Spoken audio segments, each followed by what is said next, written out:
আজকে আমরা ইউজ করতেছি স্পিন এন্ড্রোফিল কোম্পানির স্পিন।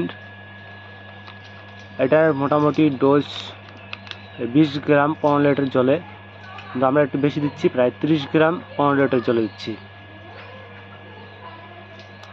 আর এটা আজকে স্প্রে করা হবে। ভিডিওটা করতে একটু লেট হয়ে গেল, আমি এটা আগে ঢেলে ফেলছি।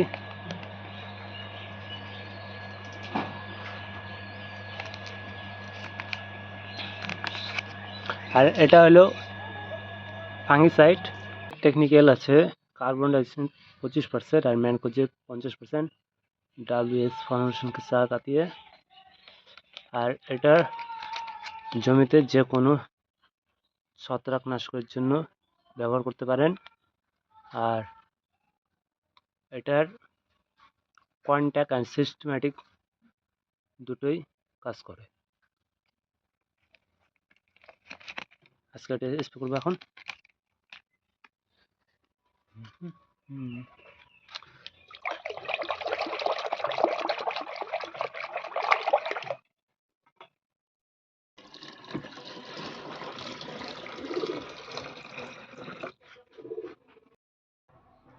এটা আমি মটর গাছে স্প্রে করবো, তার জন্য স্টিকার ব্যবহার করা সবচেয়ে গুরুত্বপূর্ণ, কারণ মটর গাছের উপর স্প্রেটা মানে ওষুধটা লাগে না, আর তার জন্য আমরা স্টিকার ব্যবহার করব, যাতে করে ওষুধটা গায়ে চিপকে থাকে।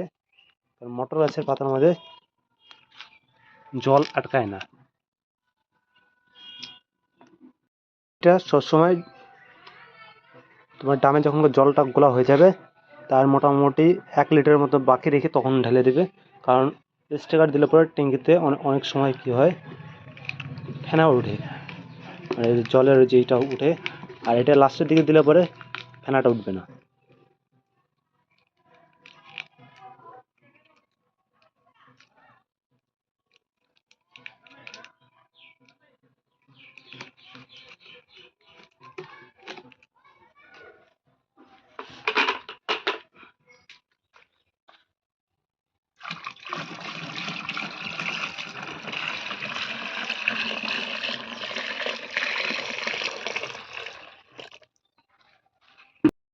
যে আমরা মটর খাতে স্প্রে করতেছি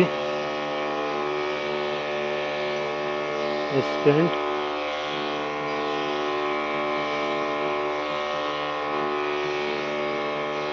আর স্প্রেন্ট এটা যে কোনো সবজি চাষে ব্যবহার করতে পারেন, এটা ভালো রেজাল্ট ছত্রাকনাশকের জন্য।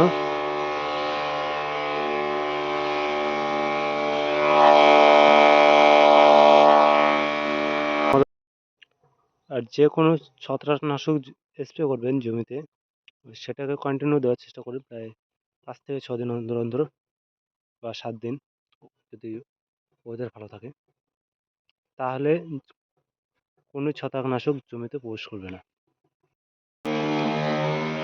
এই যে আমাদের এটা হলো মটর ক্ষেত, এই যে এখন স্প্রে দেওয়া শেষ।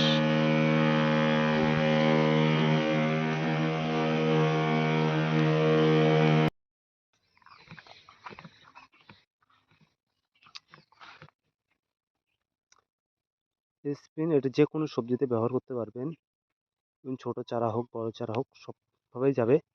আর এটা খুব ভালো ছত্রাকনাশক। আর এটা যেরকম ভীম, টমেটো, শসা টসা যা আছে, যে রকম সবজি সব সবজিতে এটাকে ইউজ করতে পারবেন। আর এটা ইউজ করবেন। আর ভিডিওটি ভালো লাগলে পরে চ্যানেলটিকে সাবস্ক্রাইব করুন, ফলো করবেন, আর একটি লাইক দিয়ে দেবেন।